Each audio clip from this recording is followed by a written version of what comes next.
Hey. Hi, today it's a bit of a silly video and we'll be talking about little things that get on our nerves. Yes, you know what really gets on my nerves more than it should is when you write to people on Facebook and they don't reply, which I thought the whole purpose of having social media is for communication, right? Well, it's probably for stalking as well.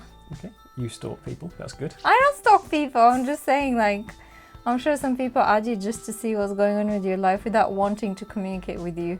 Yeah, well that's true, but I still find it intensely annoying, especially when somebody adds you on Facebook first and you write to them the first message saying, "Hey Margaret, how are you? Not seen you in ages." And if it's a family member as well. Yeah, I think that's the worst. It pops in the friend request and you're thinking, oh, I'm reconnecting with my third cousin and this is the start of a new friendship, and then you write them one message and they don't answer, and you write them a second message and they don't answer. And you can see that they've read your message and they've posted a few things on their wall but didn't have time to answer you, so you're like, this is a strange way to reconnect. Delete. My motto is I'll give them the benefit of the doubt. If they haven't replied within a week, then I'll delete them because they serve no purpose being there. Okay, so a big one for me is talking to someone in another language when there is a group of people there that don't understand the language. Yes. Yep. I have experience with that. Me too. It's like I'm from Bulgaria and sometimes some Bulgarian people, obviously not everyone, they'll be like starting to talk to me in Bulgarian and I'm like, okay, I'll respond to you in English because we are obviously not alone. So it's a little bit rude, and then sometimes they continue for a few more seconds, and when they see that I'm not going to respond back in Bulgarian, then they start talking in English. But it's just rude. I do love your friends for that because your friends are very considerate when I'm around. When you speak, even when I'm not listening actively as part of the conversation and they're all talking with you, you'll be speaking in English, and I do appreciate that. But I've worked in environments where people from other nations have been there, and there might have been literally just 4 of us in the room, and I'm the only person who doesn't speak their language. That makes me feel very isolated, and it can build feelings of resentment as well. Yeah. And it's not necessarily that they would be speaking about you, but it's just you can't help thinking, why, if they're not speaking about me, why are they not speaking in the language that we would all understand? Yeah.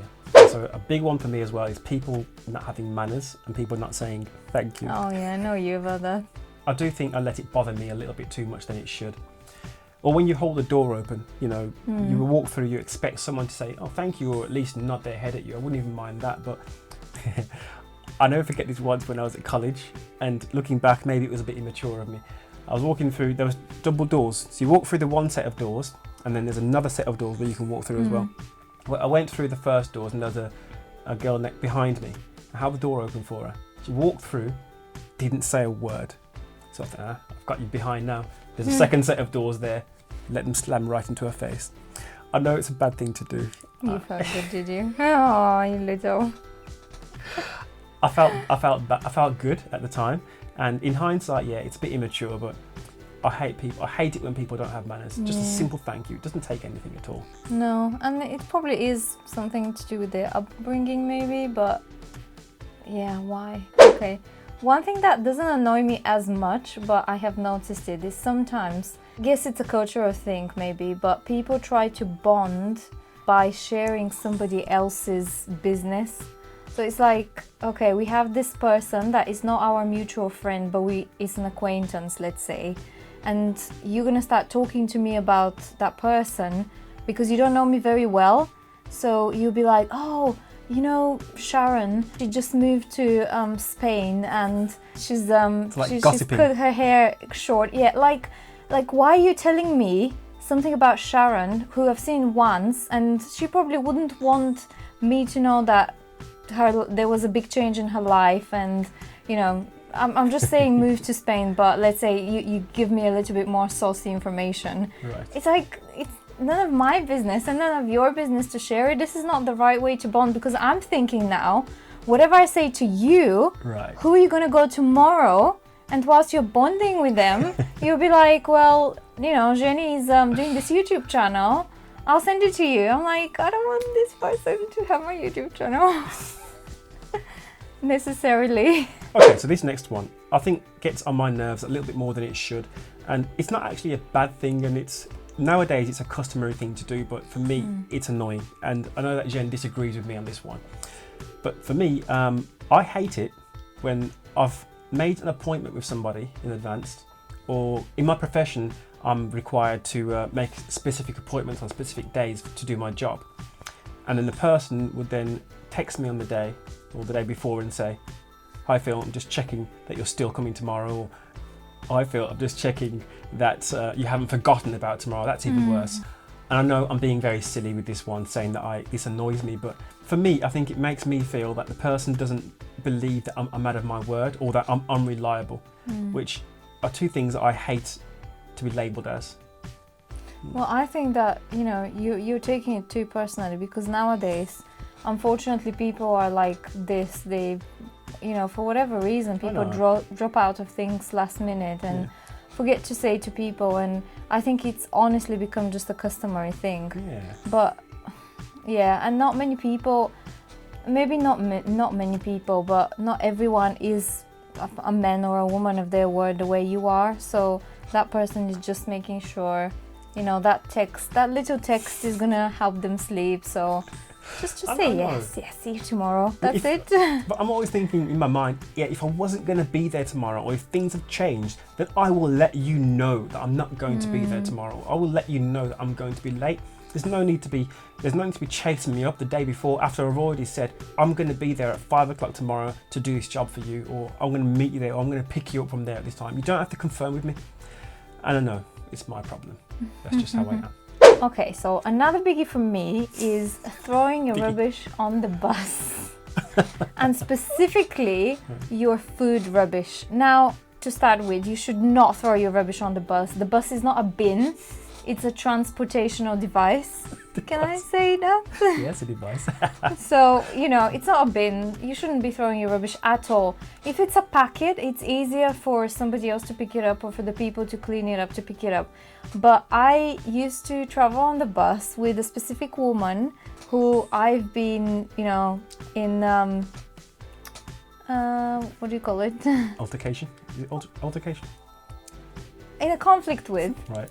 And because I've noticed time after time, or I've noticed once, and the second time I had to say something, that she would sit on the bus and it's like rush hour and it's full of people. So she would sit and she would take a box with fruits and she would start eating them, and she wouldn't put the stuff from the fruits, like the banana skin or the peach middle thing. She wouldn't put it back into the box. She would put it underneath her seat. Like, why? It's a bit rank. It's really annoying. It's gonna smell, it's gonna rot, it's gonna be, people might, slip on a banana skin and fall down and break their neck. Like a cartoon. Like a cartoon.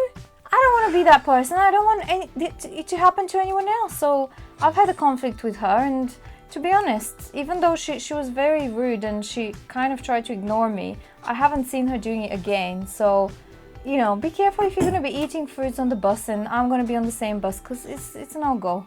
And finally, one for both of us is bad service providers. Yep. I mean, where do we start? It's like, I don't know if there is in this country a service provider that I haven't changed. You would be on the phone for ages, something would always go wrong, you get to speak to a new person to explain your situation again for the 15th time, and you've been on a hold already for 45 minutes, so why not? My nerves are made of steel, out of steel. I don't know if you have this expression in here, but we have it in Bulgaria. It's like, you really have to be really tough in these kind of situations. And I do try to be nice at the beginning of the conversation, but at some point I sometimes just lose it, and it's always comes to, may I speak to the manager, or, I've been doing this forever. She's very fiery. It's not fiery, it's just, it's very annoying. Like, you'd go and you try to sort out something, like if, for example, for your mobile phone, you go to the shop where you bought it from, and they'll tell you tell them what the problem is, and they'll tell you, hold on a second, I will ring customer service and you can talk to them, here's the phone. It's like, hello? Like, you are here, I am here, you're not talking to another customer. Why do I have to speak to someone on the phone? I could have done that from my house as well. Yeah. Like, I just don't get it. So that's us and the few little things that annoy us about the world. We're probably trying to change the world unless it changes us first.